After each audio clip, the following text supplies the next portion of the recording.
अस्सलाम वालेकुम मेरे समझदार पाकिस्तानियों। मेरा नाम रेहान तारिक है और आप मेरा यूट्यूब चैनल और फेसबुक पेज देख रहे हैं। करोड़हा दुरूद आकाए दो जहां नबी मेहरबान मोहम्मद मुस्तफ़ा सल्लल्लाहु अलैहि वसल्लम पर। इस दौर इस उम्मीद के साथ इस व्लॉग का आगाज़ करते हैं कि अल्लाह रब्बुल इज़्ज़त इस मुल्क के फैसला साजों के दिलों में समझदार पाकिस्तानियों के लिए नरमी पैदा कर दे। सितंबर, अक्टूबर और फिर नवंबर, ये 3 महीने हैं और 3 बड़ी शख्सियात का टेन्योर मुकम्मल हो रहा है। और यही वो 3 महीने हैं जिसमें सिस्टम अपना स्टेटस को बरकरार रखने के लिए सर धड़ की बाजी भी लगाएगा। और ये सर धड़ की बाजी लगाने के सिलसिले का आगाज भी हुआ चाहता है। इस्लामाबाद के अंदर बहुत सारी दर पर्दा यानी पसे पर्दा और पेश पर्दा मुलाकातें हो रही हैं। और कुछ मामलात नेशनल असम्बली के फोरम पर, नेशनल असम्बली और सेनेट के अंदर भी डिस्कस हो रहे हैं। और जाहिर है कि उस महाज पर भी जो हुकूमत है वो अपनी जान मारने की स्ट्रेंथ शो करने की कोशिश कर रही है। और इस्टेब्लिशमेंट भी जाहिर है हुकूमत से ये एक्सपेक्ट करती है कि हुकूमत पार्लियामान के फ्लोर से करे जो कुछ करे।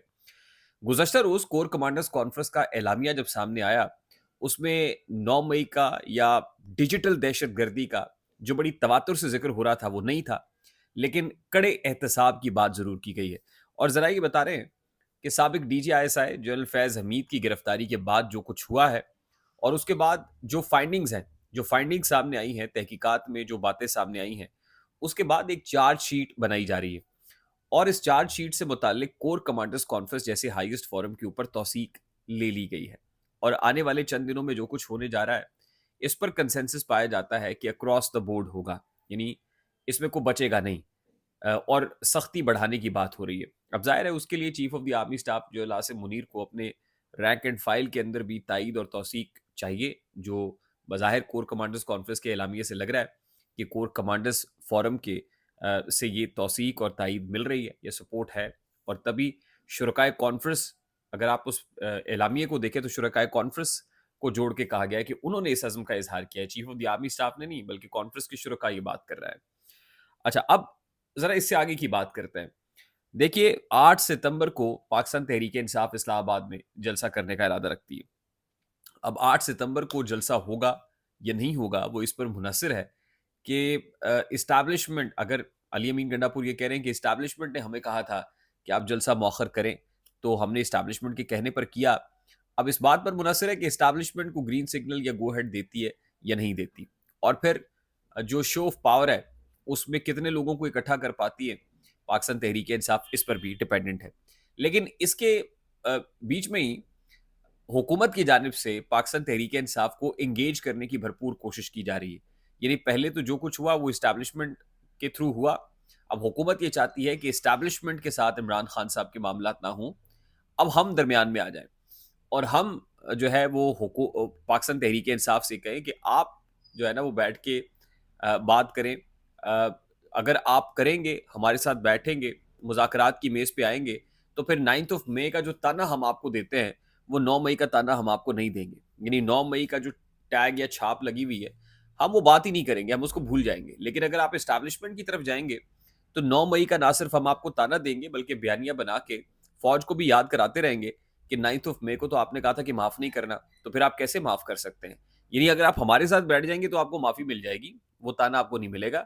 लेकिन अगर आप एस्टैब्लिशमेंट के साथ बैठेंगे, तो ना सिर्फ़ हम ये आपके कानों में शोर करते रहेंगे 9 मई का, बल्कि एस्टैब्लिशमेंट को भी चीख-चीख के, शोर मचा के बताएँगे कि ये 9 मई वाले हैं। अच्छा, इसी दौरान हुकूमत एक कानून साज़ी भी कर रही है और सेनेट की कायमा कमेटी बराए दाखिला में सेनेटर फैसल सलीम रहमान की ज़ेर सदारत जो गुज़श्ता रोज़ इजलास हुआ, उसमें जो पीसफुल प्रोटेस्ट हैं इस्लामाबाद के अंदर, पुरअमन जो एहतजाज हैं, उनसे मुतल्लिक जो बिल है उसको मंज़ूर किया गया। और सेनेटर जो फैसल सलीम रहमान है, उनकी ज़ेर सदारत होने वाले इस इजलास के अंदर दो अहम शख्सियात, एक पाकिस्तान तहरीक इंसाफ के सेनेटर सैफुल्ला अबड़ो और दूसरे पाकिस्तान पीपल्स पार्टी के शहादत आवान।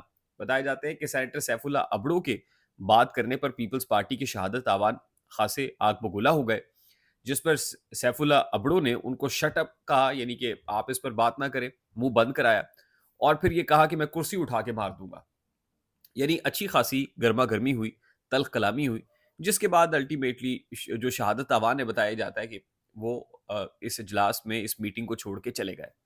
लेकिन वहाँ पर जिस बिल की बात हुई है वो ये है कि इस्लामाबाद के अंदर कोई जगह मुख्तस नहीं है एहतजाजों से मुतल्लिक और लोग डी चौक पे आ जाते हैं फैज़ाबाद में पहुँचते हैं, डी चौक पे पहुँच जाते हैं, उससे आम शहरियों की ज़िंदगी, जो निज़ाम ज़िंदगी है वो मुअत्तल हो जाता है, लोगों को तकलीफ़ होती है।